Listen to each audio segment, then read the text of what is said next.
नमस्कार दोस्तों, स्वागत है आपका अपने यूट्यूब चैनल ISPSS अकेडमी में। और पॉइंटर बुक के माध्यम से जो मैं आपको ज्योग्राफी कवर करवा रहा हूँ, तो उसमें जो हमारा चैप्टर है आज, पहला चैप्टर है। आज हम लोग विद्युत ऊर्जा के बारे में पढ़ने वाले हैं। तो इसके जो भी क्वेश्चन अभी तक पूछे गए हैं, तो उनको जो है काफ़ी इंपॉर्टेंट क्वेश्चन है, एग्ज़ाम में बार बार पूछे ही जाते हैं। तो आज पहला जो हमारा टॉपिक है, तो सबसे पहले विद्युत ऊर्जा में हम लोग जो है तापीय ऊर्जा पढ़ेंगे। तो इसमें क्या होता है कि परियोजनाएं होती हैं, वो आपसे पूछी जाती हैं किस तरीके की परियोजना है और किस राज्य में, इस तरीके से क्वेश्चन आपसे इसमें पूछे जाते हैं। तो सबसे पहले हम लोग बात करेंगे इडुक्की। तो इडुक्की जो है एक जल विद्युत परियोजना का एग्जाम्पल है। सबरीगिरी आप देखेंगे तो ये भी जल विद्युत परियोजना का एग्जाम्पल है। घाट प्रभा आपका सिंचाई परियोजना से संबंधित है और रामगंगा जो है आपका बहुउद्देशीय परियोजना से संबंधित है। देखिए, जल विद्युत परियोजना का मतलब यहाँ से जल से जो है आपकी विद्युत बनाई जाती है। सिंचाई परियोजना मतलब कोई डैम है तो उसको जो है नहर निकाल के उससे सिंचाई का जो है काम लिया जाता है। और बहुउद्देशीय परियोजना यहाँ पे आपको देखिए कृषि के लिए भी हो सकता है, पेयजल के लिए और जो है विद्युत के लिए भी किया जा सकता है। तो वो कैटेगरी आती है बहुउद्देशीय परियोजना की। नेक्स्ट हम लोग क्वेश्चन अगला जो मैचिंग का क्वेश्चन है हमारा देखते हैं। तो उकाई आपकी पड़ती है, देखिए परियोजना गुजरात में। पत्रातू जो आपकी झारखंड में पड़ती है। पेंच पड़ेगी आपकी मध्य प्रदेश में। और ढाबोल जो पड़ती है आपकी महाराष्ट्र में। अगला देखते हैं कि उड़ान एक गैस आधारित शक्ति परियोजना है। तो ये है आपकी पड़ती है महाराष्ट्र में। भारत में ऊर्जा का सर्वाधिक स्रोत देखेंगे तो सबसे बड़ा स्रोत है आपका कोयला से। सबसे ज़्यादा अगर बिजली बनाई जाती है भारत में तो वो कोयले से। भारत में ऊर्जा उत्पादन में सर्वाधिक अंश है तो वही है ऊष्मीय यानी थर्मल, यानी कि आप कोयले का भी यहाँ पे बात हो रही है। भारत में शक्ति खंड में जो है ऊर्जा स्रोतों के भाग का सही क्रम देखेंगे तो सबसे ज़्यादा आपको मिलेगा तापीय ऊर्जा। सेकंड पे आएगी जल से बनी हुई ऊर्जा। थर्ड पे आएगी आपकी वायु या पवन के द्वारा। और फोर्थ पे आएगी आणविक यानी परमाणु ऊर्जा। ऊर्जा उत्पादन के साधनों का कुल प्रतिष्ठापित क्षमता में प्रतितांश अब इस प्रकार है। तो देखेंगे तो सबसे पहला नंबर आएगा जल विद्युत, सेकंड पे आएगा प्राकृतिक गैस, थर्ड पे आएगा नाभिकीय और फोर्थ पे आएगा आपका डीजल। पश्चिम बंगाल में राष्ट्रीय ताप ऊर्जा कॉरपोरेशन यानी कि NTPC के द्वारा सुपर ताप विद्युत उत्पादन केंद्र स्थापित है। तो ये कहाँ पे स्थापित किया गया है? ये फरक्का में किया गया है। नेवेली ताप विद्युत संयंत्र का भरण करते हैं तो तृतीय कोयला उसमें यानी कि लिग्नाइट का उसमें इस्तेमाल किया जाता है। Ramagundam super thermal power station अवस्थित है। तो ये आपका अवस्थित है तेलंगाना में। वह देश जिसके सहयोग से ओबरा ताप विद्युत केंद्र की स्थापना की गई है। तो रशिया के द्वारा जो है सहयोग से हमारे यहाँ पर ओबरा ताप विद्युत केंद्र की स्थापना की गई है। अगला देखते हैं तो आपका बिजली घर कोठा गुदम आपका पड़ता है तेलंगाना में। रायचूर आपका पड़ता है कर्नाटक में। मेटूर आपका पड़ता है तमिलनाडु में। और बनकबोरी आपका पड़ेगा गुजरात में। बदरपुर आपका पड़ता है दिल्ली में। हरदुआगंज आपका यूपी में। उतारन गुजरात में। और पारस पड़ता है महाराष्ट्र में। अगला देखेंगे तो यहाँ पे दिया हुआ है राज्य और स्थापित तापीय शक्ति क्षमता में स्थान। आप देखेंगे यहाँ पे 31 यानी कि 31 जनवरी 2021 तक की स्थिति को देखेंगे तो गुजरात जो है सेकेंड नंबर पे है, महाराष्ट्र फर्स्ट नंबर पे है, यूपी आपका थर्ड नंबर पे और आंध्र प्रदेश आपका चौथे नंबर पे है। बोकारो का तापीय बिजली घर स्थित है। तो ये आप बोकारो झारखंड में स्थित है। अगला मैचिंग का क्वेश्चन है। तो परियोजना और कंपनी दी गई हुई है। तो जाजपुर में एकीकृत इस्पात संयंत्र जो कि ओडिशा में है, तो ये टाटा स्टील कंपनी ने लगाया है। जामनगर में बिजली संयंत्र गुजरात में जो है आपका SR पावर के द्वारा निर्मित। नवीनगर में बिजली संयंत्र जो है आपका बिहार में भारतीय रेलवे के द्वारा जो है निर्मित। कयमकुलम जो आपका बिजली संयंत्र है केरल का, ये आपका राष्ट्रीय ताप विद्युत निगम के द्वारा स्थापित किया हुआ है। यहाँ पे नोट में इंफॉर्मेशन है कि नवीनगर जो बिहार बिजली संयंत्र परियोजना में वर्तमान में NTPC की 74% तथा भारतीय रेलवे की 26% की जो है मान लीजिए हिस्सेदारी यहाँ पे बताई गई है। अब सेकंड हमारा आता है नाभिकीय ऊर्जा। तो नाभिकीय ऊर्जा से देख लेते हैं। तो भारत में प्रथम न्यूक्लियर पावर स्टेशन की अगर बात की जाए तो स्थापना कहाँ हुई थी? महाराष्ट्र के तारापुर में हुई थी। 31 जनवरी 2021 तक भारत में कुल ऊर्जा उत्पादन में नाभिकीय ऊर्जा का परसेंटेज तो हमारा था उस समय 1.8%। भारत में प्रचुर मात्रा में उपलब्ध महत्वपूर्ण नाभिकीय ईंधन की बात करें तो हमारे यहाँ पर प्रचुर मात्रा में उपलब्ध है थोरियम। आगे बात करें नाभिकीय शक्ति केंद्र और राज्य, तो आपका कोटा आपका राजस्थान में स्थित है, तारापुर महाराष्ट्र में, काकरापारा गुजरात में, नरौरा आपका यूपी में स्थित है। और यहाँ पे देखिए जो है आणविक संयंत्र चालू होने का वर्ष दिया हुआ है, तो कोटा आपका चालू हुआ था 1973 में, काकरापारा 1993 में, कैगा आपका 2000 में, और कलपक्कम आपका स्टार्ट हुआ था 1984 में। भारत में जो है देश की भावी ऊर्जा मांग की आपूर्ति का आशाप्रद स्रोत जो है अणु ऊर्जा है। तो इसका रीज़न इन्होंने दिया है कि भारत में अणु खनिज जो है सर्वत्र सुलभ है। तो भारत में जो अणु खनिज हैं वो सर्वत्र तो सुलभ नहीं है, तो ये मिनरल्स पूरे भारत में तो नहीं, कहीं कहीं पाया जाता है। तो आपका इन्होंने इस चक्कर में जो आपका जो कारण है ये तो गलत हो जाता है, लेकिन आपका कथन सही हो जाता है। चलिए नेक्स्ट क्वेश्चन देखते हैं कि परमाणु विद्युत संयंत्र, कुरु जल संयंत्र और उनके राज्य। तो थाल आपका पड़ता है महाराष्ट्र में, मनगुरु आपका तेलंगाना में, कैगा आपका पड़ेगा कर्नाटक में। तमिलनाडु के कुडनकुलन में परमाणु रिएक्टर्स की 6 इकाइयाँ लगाने हेतु राजी हुआ है, तो कौन? ये कंट्री रशिया। कुडनकुलन नाभिकीय ऊर्जा संयंत्र स्थापित किया जा रहा है, तो ये आपका तमिलनाडु में। भारत अपने 25वें परमाणु विद्युत संयंत्र का निर्माण कर रहा है, तो रावतवाटा राजस्थान में जो है कर रहा है। आगे जो आपका मैचिंग का क्वेश्चन है, तो कैगा आपका पड़ता है कर्नाटक में, रावतवाटा राजस्थान में, मुप्पांदल आपका पड़ेगा तमिलनाडु में, और एनोड पड़ेगा आपका तमिलनाडु में। भारत का 20वां परमाणु बिजली घर है, तो कर्नाटक का जो है कैगा। परमाणु ऊर्जा हेतु भारी जल संयंत्र स्थापित हैं, तो कहाँ कहाँ पर? ये आपके हजीरा, बड़ौदा, कोटा, मनुगुरु, थाल, तालचेर और तूतीकोरन में। मीठी वृद्धि परमाणु ऊर्जा संयंत्र स्थापित किया जाएगा, तो यूएसए के सहयोग से। आगे बात करें कि अणु शक्ति विद्युत निगम लिमिटेड एक संयुक्त उपक्रम है, तो ये भारतीय परमाणु ऊर्जा निगम और किसका? एनटीपीसी का। आणविक संयंत्र केंद्र और राज्य हम लोग देखेंगे तो जैतापुर आपका पड़ता है महाराष्ट्र में, मीठी वेडी या फिर वृद्धि आपकी पड़ती है गुजरात में, हरिपुर आपका पश्चिम बंगाल में, और कोबट्टा पड़ता है आंध्र प्रदेश में। तो अब हमारा जो अगला टॉपिक है तो वो है जल विद्युत से क्वेश्चन देखते हैं क्या क्या पूछे गए अभी तक। तो कोयना जल विद्युत ग्रह अवस्थित है आपका महाराष्ट्र में, राणा प्रताप सागर पर विद्युत ग्रह स्थापित है कोटा में। चंबल नदी पर राणा प्रताप सागर जल विद्युत परियोजना किस राज्य में स्थित है? तो आपकी स्थित है राजस्थान में। भारत सरकार के कुल विद्युत उत्पादन में जल विद्युत का योगदान कितना है? 31 जनवरी 2021 तक जो था वो आपका 12.2% था।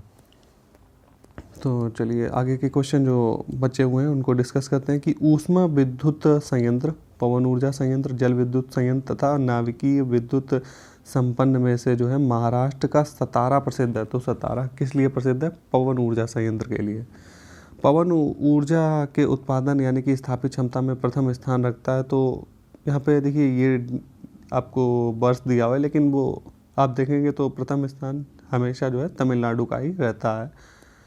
आगे देखेंगे कि भारत में ऊर्जा उत्पादन एवं उपभोग के संबंध में कथन है, तो यानी कि इन्फॉर्मेशन है कि भारत में उत्पादित कुल व्यावसायिक ऊर्जा में गैर पारंपरिक ऊर्जा स्रोतों का योगदान वर्तमान में 9.21% है 2018-19 की आधार पर।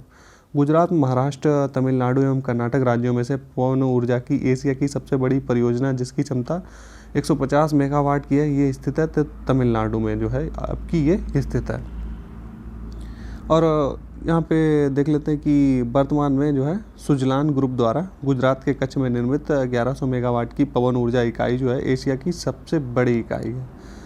अगला देखते हैं कि बंगाल की खाड़ी, मन्नार की खाड़ी, खंबात की खाड़ी और कच्छ की खाड़ी में से वह क्षेत्र जो ज्वारी ऊर्जा उत्पादन के लिए प्रमुख क्षेत्र है। तो सबसे ज़्यादा जो है आपको ज्वारी ऊर्जा का जो है आदर्श स्थिति आपको मिलेगी खंबात की खाड़ी में। मद्रास, कोचीन, विशाखापत्तनम एवं भावनगर में से ज्वारी ऊर्जा की सर्वाधिक संभावनाएं आपकी गुजरात के भावनगर में है। एमएमटीसी, एमटीएनएल और एन जो है सीएल तथा एनएचपीसी में से विद्युत उत्पादन के क्षेत्र से संबंधित कौन सी है? तो एनएचपीसी आपकी विद्युत उत्पादन क्षेत्र से संबंधित है। भारत में जो है अपना सौर ऊर्जा प्लांट लगाने वाला प्रथम गांव रामपुरा कहाँ पर स्थित है? तो ये आपका पड़ता है यूपी में। भारत में राज्य विद्युत बोर्डों की वित्तीय रुग्णता के कारण है, तो क्या क्या कारण है चलिए हम लोग देखते हैं। तो पहला कारण है कि कृषि एवं घरेलू उपभोक्ताओं को जो है उत्पादन लागत से जो है कम पर बिजली विक्रय और प्रसारण एवं संवितरण हानियाँ काफ़ी ज़्यादा होती हैं। राज्य विद्युत बोर्डों के लिए वाणिज्यिक स्वायत्तता में कमी और राज्य सरकारों ने राज्य विद्युत बोर्डों के माध्यम से सामाजिक परिधान नीतियों को क्रियान्वित किया है।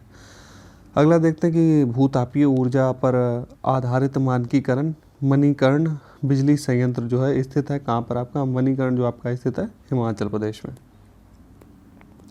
अगला मैचिंग का क्वेश्चन है कि गर्म जल के स्रोत और अवस्थिति उनकी पूछी गई। तो आपका मणिकर्ण देख चुके हैं हम लोग हिमाचल प्रदेश में, अनहोनी आपका मध्य प्रदेश में, तप्त पानी या फिर तो ये आपका पड़ेगा उड़ीसा में।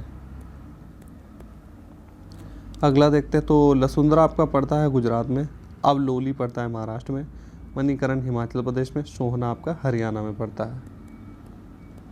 पेट्रोलियम परमाणु ऊर्जा प्राकृतिक गैस एवं बायोगैस में से ऊर्जा का व्यावसायिक स्रोत नहीं है पूछ रहा। तो बायोगैस जो आपका जो है व्यावसायिक स्रोत नहीं है, ये तो आप देखेंगे तो हमारे विलेजेस में इसका जो है यूज़ होता है, ना कि ये जो है व्यापारिक रूप में। नवीनीकृत ऊर्जा संसाधन है तो आपके इनमें आते हैं पवन ऊर्जा, जल ऊर्जा, सूर्य की ऊर्जा और पृथ्वी की ऊर्जा। अगला जो है ऊर्जा संयंत्र और ऊर्जा के प्रकार हैं। तो चमेरा जो हिमाचल प्रदेश में है तो ये जलीय ऊर्जा का एग्जाम्पल है। ग्वाल पहाड़ी हरियाणा में सौर ऊर्जा, कुडनकुलन तमिलनाडु में आणविक ऊर्जा और पतरातू झारखंड का जो है आपका तापीय ऊर्जा से संबंधित है। ऊर्जा गंगा जो परियोजना के लिए सही कथन है तो देखते हैं क्या है यहाँ पे सही कथन। तो यह गैस पाइपलाइन परियोजना है, इसे अक्टूबर 2016 में आरंभ किया गया। इसके अंतर्गत 2540 किलोमीटर लंबी जगदीशपुर हल्दिया एवं बोकारो धामरा प्राकृतिक गैस पाइपलाइन का निर्माण किया जाना है। अगला देखते हैं कि 100% सौर ऊर्जा से चलने वाला भारत का पहला केंद्र शासित प्रदेश कौन सा है। तो आपका है दीव। तेलंगाना, कर्नाटक, आंध्र प्रदेश एवं राजस्थान में से वह राज्य जो भारत में सर्वाधिक सौर ऊर्जा का उत्पादन करता है, कौन करता है?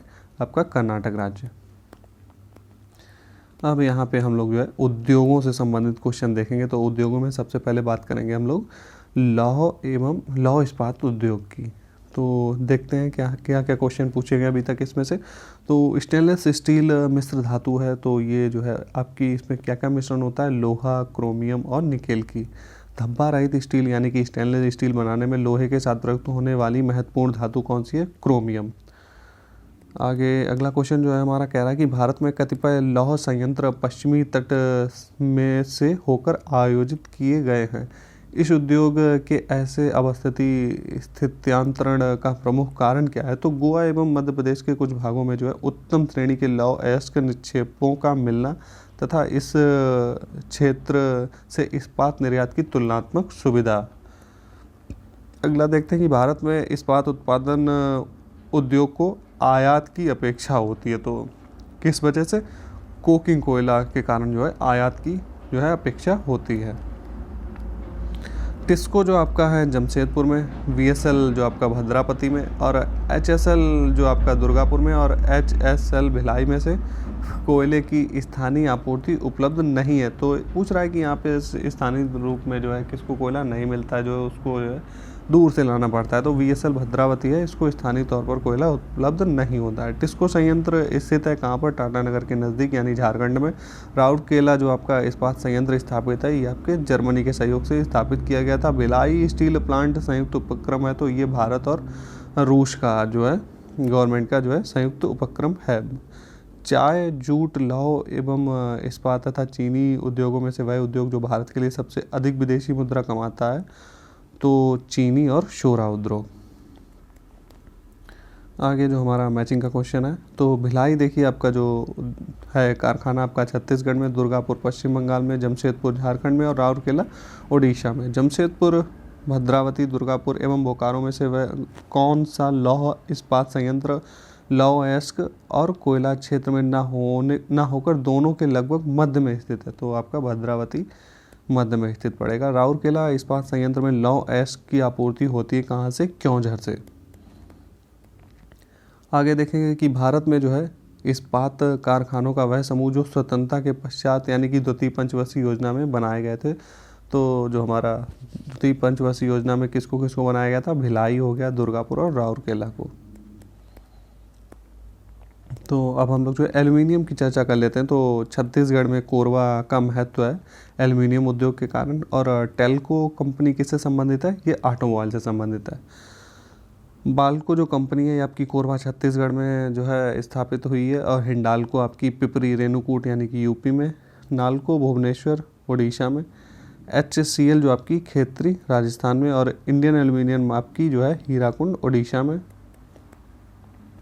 नेशनल एल्युमिनियम को जो है आपकी कोरापुट उड़ीसा में। अगला जो है एल्युमिनियम संयंत्र और राज्य हैं, तो अलुपुरम आपका लगा है संयंत्र केरल में, अंगुल आपका उड़ीसा में, बेलगाम लगा है कर्नाटक में, कोरबा लगा है आपका छत्तीसगढ़ में। आगे देखते हैं हम लोग कि तारापुर जो आपका है, तारापुर, टीटागढ़, रांची और खेतनी में से जो है पूछा गया तांबा उद्योग कहाँ पर स्थित है। तो जो आपका खेतड़ी है ये आपका देखिए देखेंगे तो अगर आप हिस्ट्री भी पढ़े होंगे तो प्राचीन काल से ही जो है ये तांबा खनन के लिए जो है प्रसिद्ध है। अब कुछ और क्वेश्चन जो छूटे हुए हैं उद्योग के, देखिए मैचिंग का क्वेश्चन है, चलो इसको आज हम लोग सॉल्व कर लेते हैं, देख लेते हैं, और बाकी का जो है हम लोग कल देखेंगे। तो भारत का प्रथम कृत्रिम रबर संयंत्र लगाया गया है, तो ये आपका लगाया गया है पानीपत हरियाणा में। और अगला देखते हैं मैचिंग का क्वेश्चन केंद्र और उद्योग। तो काकीनाडा जो है उद्योग आपका लगा है जूट का, विरुद्धनगर में आपका सूती वस्त्र का, चन्नापटना में लगा है आपका रेशम उद्योग, और अब भदोई में लगा है कालीन का जो है उद्योग। तो आज के जो हमारे इम्पोर्टेंट क्वेश्चन थे वो हम लोगों ने डिस्कस कर लिए। तो उम्मीद है कि आने वाले एग्ज़ाम में आपके लिए ये ज़्यादा ही हेल्पफुल होने वाले हैं। कई बार देखिए इसमें क्वेश्चन एक तरीके से कहीं ना कहीं ये रटने की प्रवृत्ति जैसे हैं, क्यों इनमें कन्फ्यूज़न होता है कौन सा, लेकिन आप 1 से 2 बार वीडियो देखेंगे तो आपको आसानी से चीज़ें याद हो जाएंगी। तो चलिए फिर मिलते हैं हम लोग नेक्स्ट वीडियो में। अगले इम्पॉर्टेंट जो भी क्वेश्चन होंगे हम लोग नेक्स्ट वीडियो में कवर करेंगे।